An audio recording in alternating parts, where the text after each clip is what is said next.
What you're about to see are the events that led to the Lauder Fire burnover on September 29, 1987. There was one fatality and 4 serious burns. The Lauder Fire was located in the Coast Range Mountains of northwestern California.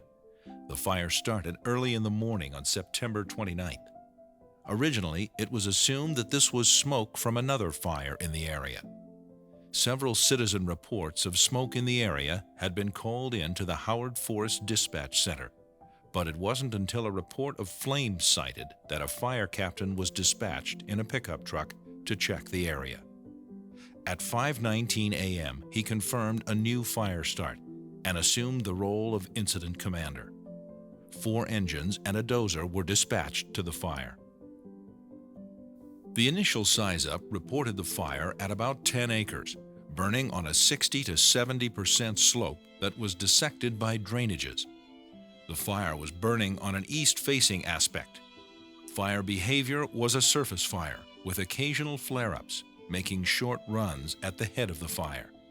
The fuels in the area consisted of a heavy brush understory, made up of 40-year-old ceanothus and manzanita, along with a Douglas fir, oak, and madrone overstory.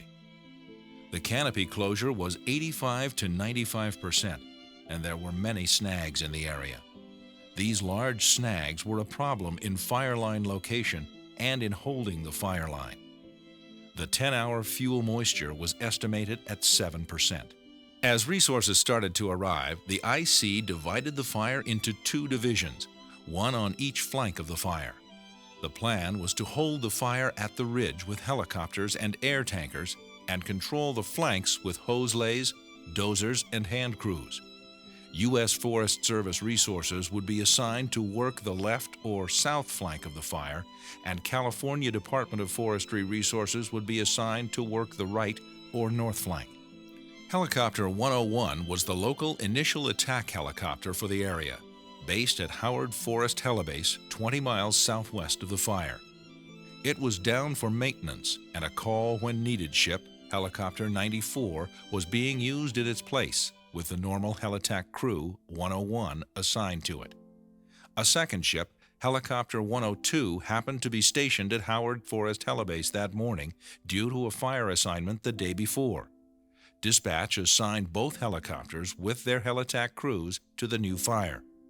It was decided that the 2 helicopters would fly to the new incident together and work as a team. Initially, Helicopter 94 wouldn't start, so Helicopter 102 took off and flew to the fire alone.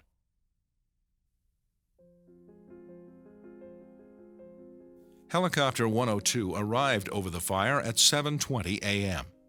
At this time, there were already several other resources on scene. The crew captain on Helicopter 102 did not feel comfortable landing on the ridge above the fire, so he decided to set down at the bottom of the fire. Crew 102, consisting of a first-year Helitack captain and 4 firefighters, unloaded and tooled up with McLeods only, leaving the chainsaw in the ship. Helicopter 102 then took off and started to make water drops on the fire.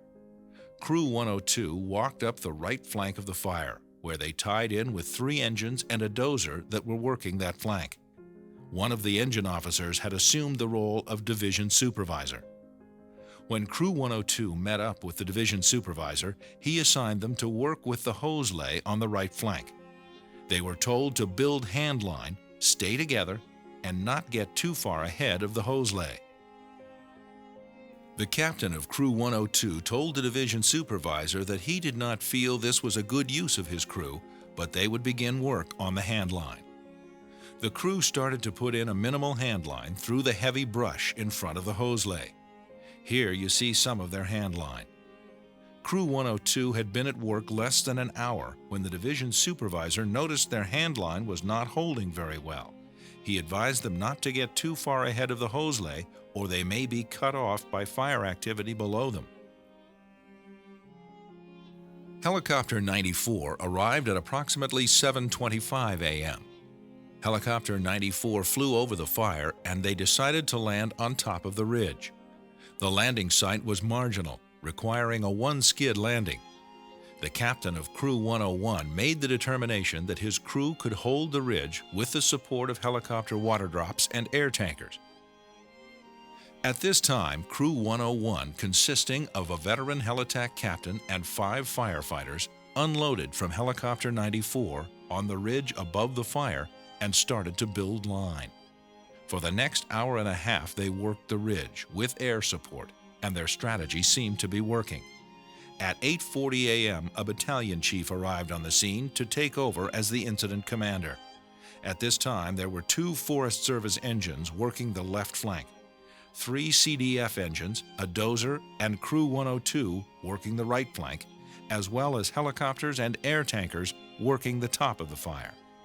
As the sun started to rise and hit the crest of the ridge, numerous spot fires began developing on the ridgetop. Sometime shortly after 9 a.m., the captain of Crew 101 asked Air Attack where Crew 102 was working. He was told by the Air Attack that they were at the bottom of the fire working on the right flank. Because of the terrain and independent use of radio frequencies, Crew 101 could not make direct radio contact with most of the other resources on the fire. Probably an hour later, or maybe even a little longer, as this fire kept progressing, widening up here and giving us trouble, I had sent my middle 2 guys, built a helo spot up here, and we were going to bring in 2 inmate crews. I had made contact with the IC then. In the meantime, before, or just as we finished the helo spot, the fire overran that, and it was just a little ways south of us here. Okay. So rather than bring inmates into that precarious spot, that's when I decided, well, why don't you send 102 up here? And I asked Rick, see, I was on the backside of this ridge. I couldn't talk to anybody on the ground on the east side. With this real hogback ridge, car-to-car traffic just did not work. So I was talking, everything that I communicated with was through the Air Attack. And he agreed with that plan and made contact. Rick was in the Air Attack? Yes, Rick Patterson. Patterson, okay. And he was just freshly out of helitack, a real knowledgeable man and a good set of eyes up there. But that was one of the problems here, you'll find out later. Nobody could see anybody on the ground. So he made contact with 102 and with the IC and the people on the right flank. And he said, how do you want them to get up there? And I said, I want them to go down the bottom and fly up. And that's the last I heard for a while. And then I checked. Crew 102 received the request for assistance from Air Attack. The captain of Crew 102 had previously decided during the flight in that landing on top of the ridge was not a good idea. He felt his only alternative to respond to Crew 101's request was to hike up from the bottom. At this time, they borrowed a chainsaw from one of the engine crews working the hose lay behind them. At about 10 a.m., Crew 102 started working their way up the right flank to the ridge. After the decision was made to go up to the ridge, a veteran helitack crew member on Crew 102 questioned the safety of this action and stated that he thought it would be better to go back down. The slope was very steep and the brush so heavy that the crew had to cut an access line to get up the hill. And then I checked in a little while later and he said, well, he'd made contact and they wanted to walk up. And I said, well, I prefer that they fly up, because I had looked here several times. Every time I got a breather, I came up this ridge or this one rock where we're actually standing. And I looked down there, and at one of those times I saw and heard him, well, a few times I heard him call for a water drop on a large snag. And Nick said on 102, where are you? And he said, I'm 3/4 of the way up the ridge. And Nick was looking around right underneath me, and he found, no, you're above me. So he went back down, and it turned out he was about 1/3 of the way up the ridge. And I saw the snag he dropped on, and I realized then that if they're gonna walk up this thing, they're gonna be beat, and I didn't want to. By 10 a.m., the sun had risen enough to hit the top of the ridge, but the lower part of the slope and the bottom of the fire where Crew 102 had been working was still in the shade. As the sun continued to rise, it began to shine on the lower slope, heating the fuels and the air in the bottom of the canyon. Up until this point, the fire had been burning upslope against the normal nighttime downslope wind. Soon after the slope became fully exposed to the sunlight, the wind began to transition from a nighttime downslope wind to a daytime upslope wind. The fire behavior increased. The flame lengths that were less than 2 feet at 8 a.m. quickly grew to 20 feet, and the fire began making significant upslope runs. At 9:45 a.m., weather observations were taken by the other division supervisor on the left flank of the fire. Temperature, 86 degrees. Relative humidity, 8 to 10%. Wind, south to southeast, 3 to 5 miles per hour. No cloud cover. As Crew 102 was working up the hill, the right flank of the fire became very active. The pilot of Helicopter 102 noticed the fire had become well established in the brush below the crew. He contacted Crew 102 on the radio with this warning: "Please be aware, the fire below you is building up." The captain of Crew 102 acknowledged this message, but seemed unconcerned. The crew also noticed the fire activity, and one firefighter was directed to go down the fire line and observe the conditions. He quickly reported back that their escape route down the fire line was cut off.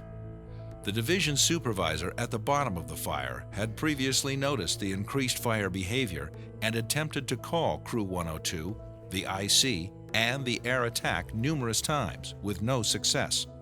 The air attack, heli-attack crews, and helicopters on the fire were working on their special radio frequency, which the division supervisor did not have in his radio. After Crew 102 realized that their escape route was cut off, they tried to find another route away from the edge of the fire, but due to the heavy brush and a large ravine to the north, that proved impossible. They decided their only escape at this time would be to get into the burn. The crew then dropped their tools and ran into the black. This occurred at approximately 10:15 a.m. Here you see one of their discarded McLeod tools. At 10:20, a radio message from the crew indicated they were in trouble. They found an area where it wasn't as steep, a small bench with about a 30% slope. This is where they deployed their fire shelters. The white flagging indicates the location of their fire shelters.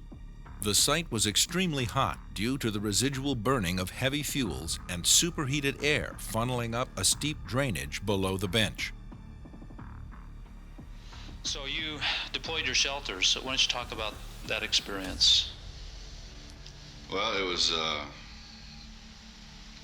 we pulled the shelters out. The ground was extremely hot. There were live coals all over the place, and it wasn't a typical shelter deployment that you see in the training movies. It was kind of roll up in a ball and flop back and forth until the air operations got some water in on us. Was it you were rolling back and forth because of the heat of the ground? Because of the heat. So one part would get hot. Right, you just flip over onto another side until Okay. that got hot. What were you all together? We were within probably a 15-foot, 20-foot radius. It took about 45 minutes for the first rescue personnel to reach the victims. Some of those rescuers were from Crew 101. They had to come down from the ridge above through unburned fuels to reach the site. The firefighter who was screaming earlier was found deceased. He had deployed his shelter next to a large burning log. You can see that log in the center of this aerial view. He was burned over 95% of his body, most of which were third-degree burns. The other 4 firefighters had burns covering 15 to 45% of their body, again, mostly third-degree burns. 4 of the shelters showed very little heat damage. They functioned as designed. The deceased firefighter's shelter was exposed to temperatures between 700 and 1400 degrees Fahrenheit.